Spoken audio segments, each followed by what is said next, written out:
ਯਾਰ ਚੋਰੀ ਸਿਰ 'ਚ ਬਹੁਤ ਪੀੜ ਰਹਿੰਦੀ ਆ, ਪਤਾ ਨਹੀਂ ਨਾ ਇਧਰਲੀ ਸਾਈਡ ਫੱਟਦੀ ਰਹਿੰਦੀ ਆ ਯਾਰ, ਬਹੁਤ ਦਰਦ ਹੁੰਦੀ ਆ ਮੇਰੀ ਸਿਰ 'ਚ, ਮੈਨੂੰ ਸਮਝ ਨਹੀਂ ਲੱਗਦੀ ਹੈਗੀ, ਮੈਂ ਬਹੁਤ ਟੈਨਸ਼ਨ 'ਚ ਆ। ਯਾਰ ਕਿਸੇ ਡਾਕਟਰ ਨੂੰ ਚੈੱਕ ਕਰਾਇਆ? ਕਲਾਰਾ ਯਾਰ ਮੈਂ ਤੇ ਤੈਨੂੰ ਇਹੀ ਕਹਿਣਾ ਕਿ ਮੇਰਾ ਕਿਸੇ ਨਾਲ ਨਾ ਚੈੱਕਅਪ ਕਰਵਾ ਦੇ ਯਾਰ, ਤੈਨੂੰ ਲੈ ਕੇ ਜਾਵਾਂ, ਤੇਰਾ ਤੇ ਮੈਂ ਸਿਰ ਦਰਦ ਠੀਕ ਕਰਾਵਾਂ। ਬਾਬਾ ਜੀ ਠੀਕ ਠਾਕ ਹੋ? ਅੱਲਾ ਸ਼ੁਕਰ ਹੈ।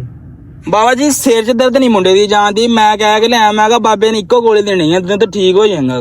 ਮਸਲਾ ਹੀ ਕੋਈ ਨਹੀਂ, ਉਦਾਸ ਜਾ बैठा है, कोई नशा करा दिया, कोई फीम की गोली खवा दी है, निकी जी गोली है, हवा च उड़दा फिरेगा बेटा, हवा च उड़दा फिरेगा, निकी जी गोली है। ਉਹ ਕਿਹੜੀ ਗੋਲੀ ਆ? नशा करा देंगे हैं बाबा, ਸਿਰ 'ਚ ਦੁਖਾਂ ਦਿਆ, ਸਿਰ ਦੁਖਾਂ ਦਿਆ। कैमो कैम हो जाएगा, हवा च उड़दा फिरेगा बाबा।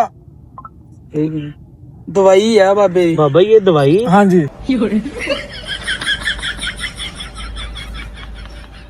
有人。